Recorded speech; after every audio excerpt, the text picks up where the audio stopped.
다음으로는 제1부 인문사회 분야 협동조합 및 사회적 기업 지원 강화 방안 모색이라는 주제인데요. 첫 번째 발표자는 부경대학교 엄기현 선생님이십니다. 주제는 사회적 기업의 네트워크 영향이 공익성 및 수익성에 미치는 영향에 관한 연구인데요. 오늘 발표를 청해서 들어보도록 하겠습니다. 네, 안녕하세요. 제가 화면 공유를 먼저 하겠습니다.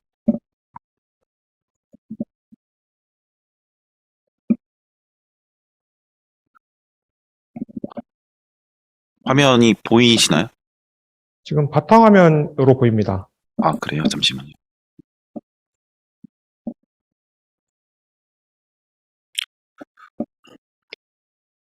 지금 류재한 교수님 화면이 보이고 있는 것 같은데 화면이 이제 보입니다. 제 화면 보이시나요? 네. 네. 발표 시작하겠습니다.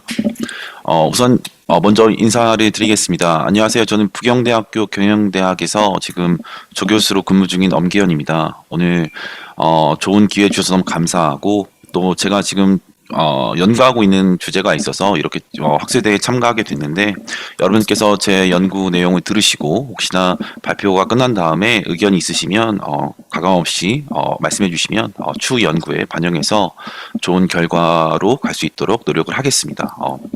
제가 사실 경영학과 교수입니다. 그래서 사실 저희는 경영학이 기본적으로 영리 기업을 대상으로 많이를 하거든요. 근데 이 사회적 기업이라는 리서치 퀘션을 받았었을 때 사실 굉장히 좀 어색했고 좀 어려웠습니다. 그런데 이제 제가 이 사회적 기업과 관련된 연구를 단 한 번도 진행한 적이 없었는데, 그럼에도 불구하고 이런 연구를 이제 시도하게 된 계기는 제 그 지도 학생 중에 한 명이 지금 사회적 기업을 추진하고 있었고, 그 다음에 이 친구랑 대화를 하면서 뭔가 이런 쪽으로 접근하면 뭔가 아이디어가 있겠다라고 해서, 사실은 연구한 지가 얼마 안 돼서 제 지식의 깊이가 그렇게 높지 않을 수도 있습니다. 하지만 제가 준비한 만큼 열심히 한번 발표를 해보겠습니다. 우선 사회적 기업과 관련된 설명을 할 때 어떻게 한국에서 이제 사회적 기업이 출현하게 됐냐, 이런 배경에 대해서 한번 먼저 얘기할 필요가 있을 것 같은데요. 사회적 기업이 한국에 이제 출현하게 된 계기는 사실 IMF로 거슬러 올라갑니다. 왜냐하면 사실 IMF 이전, 그러니까 IMF를 전후로 해서 대한민국 사회가 굉장히 많이 바뀌었다라는 생각을 하는데요. IMF 때 우리가 이제 사회에서 가장 고민했던 것 중에 하나가 바로 실업자에 대한 고민이었습니다. 그런데 이제 문제는 뭐냐면, 정부가 이러한 모든 것들을, 사회적 이슈를 모든 걸 우리가 테이크케어를 하기에는 사실 역량도 부족하고 자원도 없었던 그런 실정이었죠. 그래서 이러한 것들을 우리가 죄송합니다. 민간에 이양하기로 한 부분이 사회적 기업의 시작이라고 볼 수가 있을 것 같은데요. 역사적으로 보면 사실 사회적 기업은 유럽으로 거슬러 갑니다. 유럽의 1900년대 초반에 우리가 자유경제가 도입이 되었었고, 자유경제를 통해서 정부의 역할이 굉장히 축소가 되었었습니다. 그런데 이 정부, 작은 정부 혹은 보이지 않는 정부, 이러한 작은 정부 통해서 시간이 지나다 보니까 우리가 기업한테 굉장히 많은 혜택을 줬고, 또 그로 인해서 빈곤 등등의 여러 가지 사회 문제가 발생을 했었습니다. 그래서 이러한 자유경제에 대해서 우리가 많은 학자들이 문제의식을 던졌고, 이러한 자유경제가 실패가 되었습니다. 그래서 유럽에서는 이러한 것을 수정 자본주의 혹은 혼합 경제라는 표현을 쓰면서 이제 정부의 역할이 작은 정부에서 큰 정부로 지향하게 됐는데요. 이렇게 또 큰 정부가 되니까 또 굉장히 또 많은 사회적 문제가 발생을 합니다. 여러분들이 한번 들어보셨는지 안 들어보셨는지 모르겠지만, 영국병이라는 게 있어요. 영국병. 혹시 한번 들어보신 분이 있으실까요? 영국병. 그게 뭐냐면, 그냥 시쳇말로 정부에서 이제 돈을 주는 거죠, 사실. 일을 안 해도 돈을 주는 이런 구조. 그러니까 그 영국에서는 사실은 굉장히 고비용이고 저효율의 사회적 문제가 발생하는 겁니다. 왜냐하면 노동자들이 더 이상 일을 하지 않아도 정부에서 어떤 사회적 그로 돈을 서포트를 해주니까, 이러한 것들이 발생해서 또 다시 정부의 역할을 조금 축소하자, 다시 축소해야 된다. 그래서 이제 신자유주의, 우리가 지금 신자유주의 체제에 살고 있는데, 이렇게 신자유주의 하면서 우리가 이러한 것들이 정부에서 담당하지 말고 이러한 사회적 이슈를 민간에 좀 이양하자, 이러한 것이 이제 우리 사회적 기업의 출현의 어떤 역사적 배경이라고 볼 수가 있는데요. 이러한 것들이 이제 한국에서도 적용이 됩니다. 그런데 이제 제가 그 제 지도학생이랑 같이 얘기하면서 한국의 사회적 기업과 관련된 실상들을 보면서요, 어떤 생각이 들었냐면, 도대체 사회적 기업의 본질이 뭐냐? 왜냐하면 일반적인 우리 영리 기업도 사실은 어떤 가치 실현이라는 것을 하고 있는데 굳이 사회적 기업이라는 표현을 쓰면서 어떤 역할을 하고 있길래 이러한 것들이 중요하게 다뤄져야 되냐 이런 얘기를 많이 했었거든요.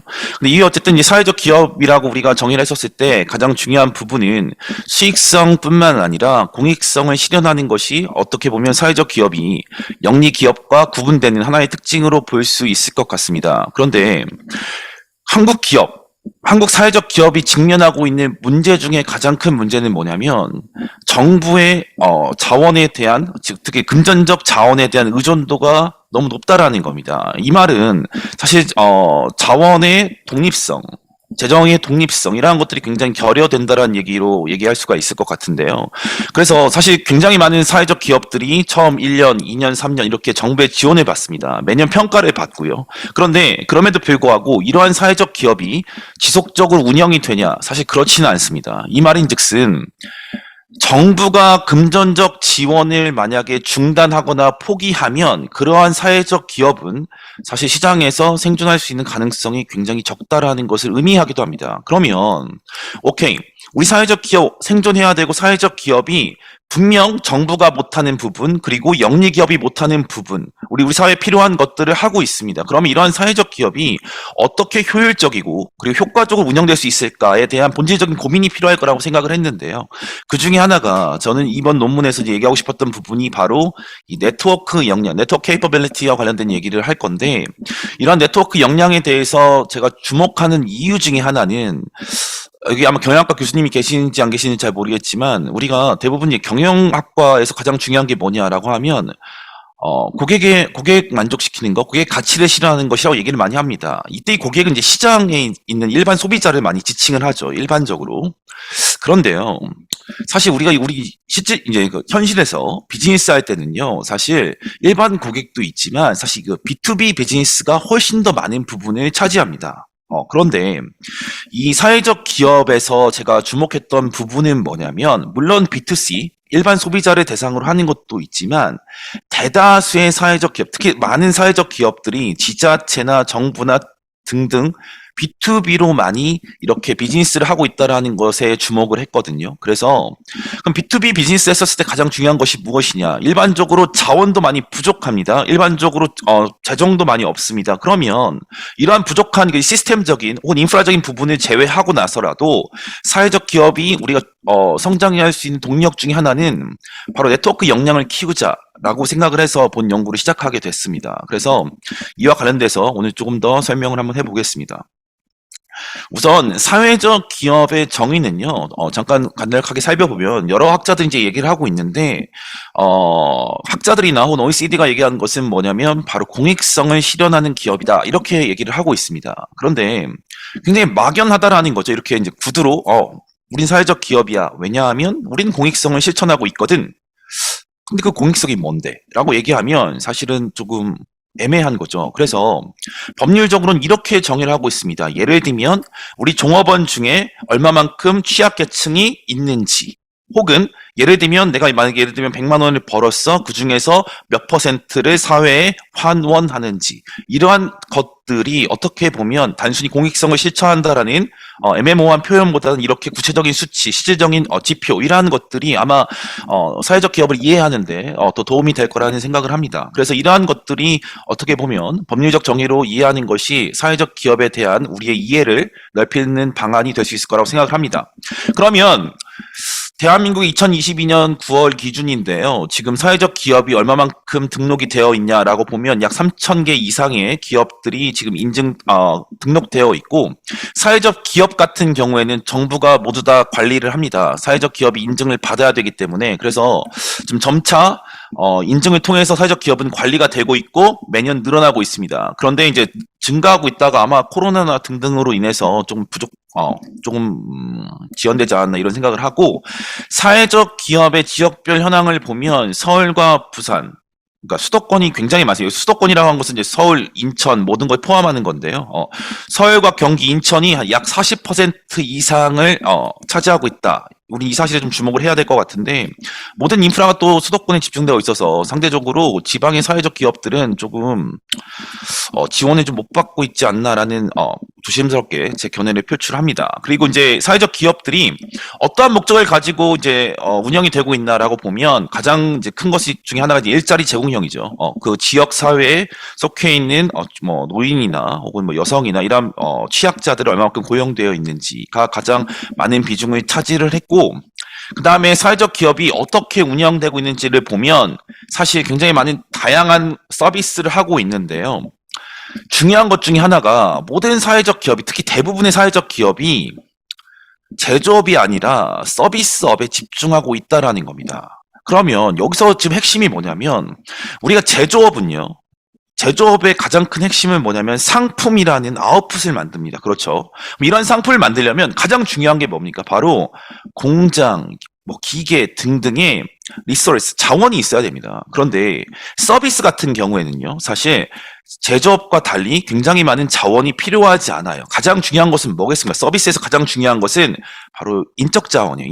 사람의 역량이 가장 중요합니다. 그래서 서비스 같은 경우에는 우리가 처음에 초창기에 창업을 할 때 굉장히 많은 자본이 들어가진 않지만 단점은 뭐냐면 그러니까 인적 자원에 의해서 경쟁력이 좌지우지되기 때문에 지금 사회적 기업 운영하고 있는 많은 대표들이 과연 그만큼의 인적 자원을 보유하고 있는지, 따라서 많은 기업들이 우후죽순 늘어나지만 또 사라지는 이유 중에 하나는 경쟁력이 없어서 그렇다. 일반적으로 영리 기업과 비교했었을 때. 그럼 이러한 경쟁력은 뭐 때문에 없느냐? 바로 우수한 인적 자원을 과연 확보를 했는지, 이러한 것들이 한번 근본적으로 한번 고민해 볼 이슈라고 생각을 합니다. 그래서요. 이러한 우리 이제 사회적 기업에 대한 일반적인 현황을 살펴봤는데, 따라서 이제 본 연구에서는요, 네트워크 역량을 좀 키울 필요가 있겠다라는 생각이 들어서 얘기를 했습니다. 제가 네트워크 역량이 굉장히 이제 중요하다고 생각한 이유 중에 하나가, 지난주에 일본 나가사키 대학에서 학회가 있어서 같이 저희 학교랑 같이 이제 조인트로 해서 학회를 했었는데요. 그때 발표했던 내용 중에 하나가 뭐냐면, 자, 지금 코트를 하나 입고 있습니다. 그런데 이 코트가요, 한국에서 샀지만 굉장히 많은 나라들이 인벌브가 되어 있어요. 왜냐하면 어떤 코트를 생산하는 어떤 기업도 모든 것들을 다 생산하진 않죠. 일반적인 몇 가지 부품들은 뭐 예를 들면 뭐 노르웨이나 뭐 일본이나 굉장히 많은 부품을 수입해서 이 하나의 코트를 만드는데, 그럼 여기서 경쟁력은 뭘까? 이 코트를 잘 만드는 기업의 경쟁력은 뭐냐면 얼마만큼의 좋은 공급업체, 서플라이어를 갖고 있냐가 단순히 이만큼을 생산하는 것 자체가 중요한 것이 아니라, 다시 한번 얘기하면 그 기업이 생산하는 프로덕트, 상품이나 서비스가 중요한 것이 아니라 그 기업이 갖고 있는 서플라이 체인, 즉 공급 사슬이 더 중요하다. 따라서 기업의 경쟁력은 그 기업이 갖고 있는 네트워크가 결정한다라고 제가 발표를 했었습니다. 사실 그 부분이 예전 같은 경우에는 이제 예를 들면 글로벌라이제이션, 즉 세계화 이전에는 사실 모든 것들이 자급자족, 그러니까 본인이 스스로 했었을 때 모든 것을 다 인소싱하는 경우였다면, 지금 글로벌라이제이션을 통해서 경쟁력 있는 해외 기업들을 컨택해서 우리가 부품 같은 것들을 받아오는 현실이잖아요. 그렇죠? 따라서 내가 과연 좋은 상품과 좋은 서비스를 제공한다는 얘기는 그만큼 내가 좋은 네트워크 혹은 체인을 갖고 있다는 얘기거든요.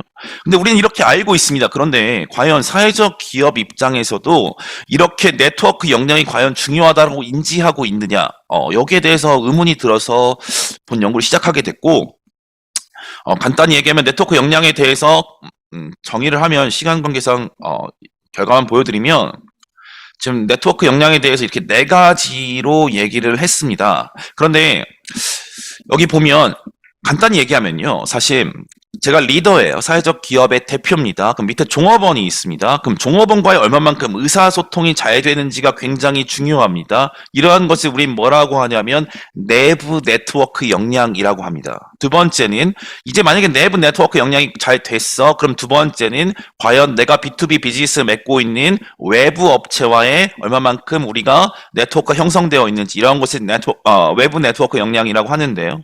여기서 조직 내부 의사소통은 우리가 이제 내부, 그다음 이 나머지 3개는 외부 네트워크 역량. 따라서 내부 네트워크 역량과 외부 네트워크 역량을 총칭해서 본 연구에서는 네트워크 케이퍼빌리티, 즉 네트워크 역량이라고 측정을 했습니다.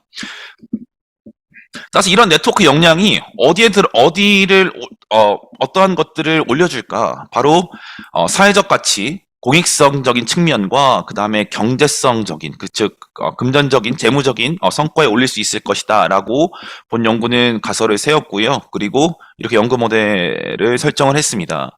제가 원래 사실 좀 시간이 더 있었다면 아마 연구 결과값을 여러분들한테 이제 공유를 해서 조금 더 의미 있는 토론이 됐으면 좋았을 텐데, 지금 제가 이제 속해 있는 곳이 이제 부산에 소재하고 있는 대학인데, 부경대가 지금 데이터 수집 중에 있습니다. 그래서 혹시나 데이터 수집이 돼서 연구 결과 나오면 추후에 다시 공유를 할 수 있을 것 같습니다. 그래서 제가 지금 생각하고 있는 것은 한 200개 이상의 사회적 기업의 리스트가 좀 확보되는 상황이고, 그 기업 대표들에게 데이터를 수집할 예정입니다. 그래서 지금 당장은 연구 결과를 토대로 이렇게 말씀을 못 드리지만, 지금 우리가 갖고 있는 리서치 캐셔는 뭐냐면, 이러한 네트워크 역량이 사회적 성과뿐만 아니라 재무적 성과를 높일 수 있을 것이다 라는 것이 이제 핵심인데, 발표를 마무리하는데 앞서서 하나만 더 말씀을 드리면, 이런 얘기를 많이 했어요. 사실 사회적 기업 운영하시는 분들이랑 어떤 얘기를 많이 했냐면, 공익성적인 부분도 굉장히 중요한데 실질적으로 수익을 좀 창출하고 계세요라고 한번 여쭤봤어요. 대부분이 사실은 수익성을 그렇게 많이 이제 창출을 못하고 있거든요. 굉장히 정부가 금전적으로 이렇게 지원을 중단하면 사실 운영이 어렵고 존속이 어렵습니다. 그래서 그분들한테 꼭 여쭤보죠. 그러면 수익성을 창출하기 위한 방안들이 있냐? 우리 대학이랑 연계해서 한번 얘기해보자. 근데 그분들이 가장 먼저 요청한 게 뭔지 아세요? 사실. 왜냐면 제가 아까 초창기에 말씀드렸죠. 인적 자원이 그렇게 풍부하지 않다고. 뭐였냐면 영어로 번역해달라는 거였습니다. 홈페이지를 영어로 만드는데 영어로 좀 번역해줬으면 좋겠다. 그러면 현실적인 고민이죠, 사실. 돈 들지도 않는데 가장 그러한 것들이 필요하다.